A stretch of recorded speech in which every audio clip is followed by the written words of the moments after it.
అందరూ చాలా ఆతృతగా చూస్తున్నాము. సో మొత్తానికైతే నిధులు విడుదల చేసి జీవోను కూడా ఇచ్చారు, పరిపాలన ఆమోదం లభించింది. ఎట్లాంటి ప్రణాళికతో వెళ్దాం అనుకుంటున్నారు? నమస్కారం అండి చంద్రిక గారు, మీకు అట్లాగే సత్యమూర్తి గారికి, సుధాకర్ గారికి, వీక్షకులందరికీ నా మాట వినపడుతుందండి? వినిపిస్తుంది, చెప్పండి సార్. మేడం గారు, ఈ రోజు చాలా సంతోషంగా ఉంది. రాజధాని నిర్మాణానికి నిధులు కేటాయింపు, పనులు వేగవంతం చేయటం చాలా సంతోషం. అయితే చాలా మంది అత్యాధునికమైనటువంటి నగరము, సమస్యలన్నీ తొలగిపోవటం, పెద్ద పెద్ద భవనాలు రావటం, పెద్ద పెద్ద సంస్థలు రావటం, ఈ కోణంలో నుంచి చూస్తా ఉన్నారు. మిగతా వాళ్ళు కూడా మాట్లాడారు కాబట్టి నేను ఇంకొక కోణం చూపిస్తాను. చెప్పండి. ఇది రాజ్యాంగానికి సంబంధించినటువంటి విషయం. భారతదేశంలో ఏ రాష్ట్రమైనా రాజ్యాంగ నిర్మాణానికి, రాజ్యాంగ పరిపాలనకి లోబడి పనులు చేయాలి. రాజ్యాంగం ప్రకారం ఆంధ్రప్రదేశ్ కి ఒక రాజధాని గతంలో వచ్చింది. చంద్రబాబు నాయుడు గారు ఆ నిర్మాణాన్ని చేపట్టాలని చూశాడు. జగన్మోహన్ రెడ్డి అధికారంలోకి వచ్చిన తర్వాత రాజ్యాంగ వ్యతిరేక పరిపాలన చేశారు. రాజ్యాంగ వ్యతిరేకంగా విన్యాసాలు చేశారు. రాజ్యాంగానికి సవాలు విసిరేది. రాజ్యాంగాన్ని నేను సింధనం చేస్తాను, ఎవడేం చేస్తాడో చేసుకోండి అని చెప్పేసి విర్రవీగారు.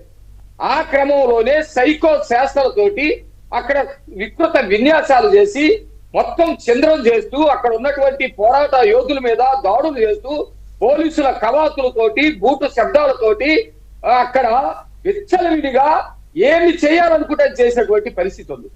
కానీ నేను అదే చెబుతా ఉన్నా, ఇది రాజ్యాంగ విజయం. అందుకనే ఓటు హక్కు 5 సంవత్సరాలకు ఒకసారి ఇచ్చారు. జగన్మోహన్ రెడ్డి కనుక కోరుకున్నట్టు 30 సంవత్సరాలకో 40 సంవత్సరాల దాకా ముఖ్యమంత్రులుగా రాజ్యాంగ వ్యవస్థ తోటి ఉంటే గనక ఖచ్చితంగా వివక్షత పూర్తమైనటువంటి అరాచక పాలన ఏర్పడి ఉండేది. ప్రజలకి ఓటు హక్కు అనేది రాజ్యాంగ ప్రతీక.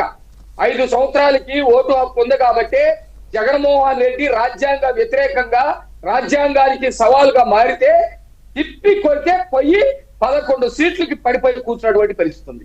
ప్రజలు గమనించాలి. ఈ సందర్భంగా ఒక రాజ్యాంగ వ్యతిరేక శక్తికి, ప్రజా వ్యతిరేక శక్తికి గనక పట్టం గడితే రాజ్యాంగానికి ఏ విధంగా సవాలుగా మారతాడు, అభివృద్ధికి కంటకంగా మారతాడు అనేది అమరావతి ఒక నిదర్శనం. దాదాపు గత 5 ఏళ్లు కూడా రాజ్యాంగానికి అనుకూలంగా జగన్మోహన్ రెడ్డి పరిపాలన చేసి ఉంటే ఇప్పటికే చంద్రబాబు నాయుడు గారు దాదాపు 5,000 నుంచి 7,000 కోట్ల రూపాయలు ఖర్చు పెట్టి అనేకమైనటువంటి భవనాలు తీసుకొచ్చాడు, నిర్మాణాలు తీసుకొచ్చాడు, వ్యవస్థల్ని, సంస్థల్ని తీసుకొచ్చాడు. అవన్నీ కూడా ముందుకెళ్ళిపోయి ఉండేవి. ఇలాంటి గొడవలు ఉండేవి కాదు. ఈ అభివృద్ధి ఫలాలు రాష్ట్రం మొత్తం పంచబడేవి. రాష్ట్రం సస్యశ్యామలుగా ఉండేది.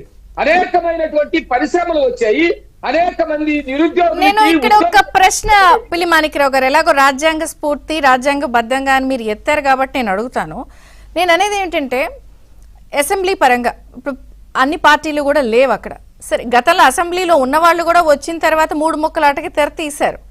నేను అనేది ఏంటంటే, మళ్ళీ ఒక 10 ఏళ్ల తర్వాత, ఓ 25 ఏళ్ల తర్వాత నేను ఇడుపులపాయలో పెట్టుకుంటా, గుడివాడలో పెట్టుకుంటా అని చెప్పి ఇష్టం వచ్చినట్టు మాట్లాడకుండా పూర్తి స్థాయి చట్టబద్ధత, రాజ్యాంగ భద్రత కల్పించేందుకు, లేదా మళ్ళీ ఎవరన్నా ఏదన్నా వచ్చి చేసేందుకు ఏమి ప్రాబ్లమ్స్ రాకుండా లోపాలన్నీ గుర్తించారా, క్లియర్ చేశారా? ఈసారి దానికి ప్రాబ్లమ్స్ ఏమి రాకుండా పర్ఫెక్ట్గా ఇదే అని చెప్పేందుకు అన్ని అవకాశాలు మీరు చూసుకుంటున్నారా? మీరేసినటువంటి ప్రశ్న చాలా అద్భుతమైనటువంటి ప్రశ్న, ప్రజలు కూడా అర్థం చేసుకోవాల్సినటువంటి ప్రశ్న. ఇప్పటికే జగన్మోహన్ రెడ్డి చేసినటువంటి వికృత సైకో శాస్త్రాలతోటి దాదాపు 20 సంవత్సరాలు 30 సంవత్సరాలు వెనక్కి వెళ్ళాం. ప్రజలు ఇది గమనించాలి. ఇలాంటి ఆలోచనతోటి జగన్మోహన్ రెడ్డి ధైర్యంగా ఎన్నికలకు ముందు నేను వస్తే మళ్ళీ 3 రాజధానులు లేకపోతే 30 రాజధానులు అని చెప్పి చెప్పగలుగుతాడా? ఇదే అమరావతి పందులు తిరుగుతీ శ్మశాన్ లాంటి నేననేది ఎప్పుడు మీరే శాశ్వతం అని చెప్పలేను, వేరే ఎవరో శాశ్వతం అని చెప్పలేము. మీరు చేస్తారు, మళ్ళీ వచ్చి నేను గుడివాడలో పెట్టుకుంటా, లేదంటే నేను కర్నూలులో ఇలా కాకుండా ఈ ప్రాబ్లమ్స్ రాకుండా ఉన్న లోపాలన్నిటినీ సెట్ చేసేస్తారా ఈసారి? నేను అదే సమాధానం చెప్పను మేడం. నేను అదే చెప్తున్నా. జగన్మోహన్ రెడ్డి రేపు పొద్దున ఎన్నికలు, రేపు కూడా ఇప్పుడు శాశ్వతంగా మేము ఉంటామని అంటలేదు కదా. కానీ ప్రజలు అభివృద్ధి చేసే వాళ్ళని ఎప్పుడూ మర్చిపోరు. అందుకనే చంద్రబాబు నాయుడు గారు 20 సంవత్సరాలు అధికారంలో ఉన్నాడు. ప్రతిపక్షంగా కూడా ఆయన ఎంతో బాధ్యతతోటి పనిచేశాడు. మేము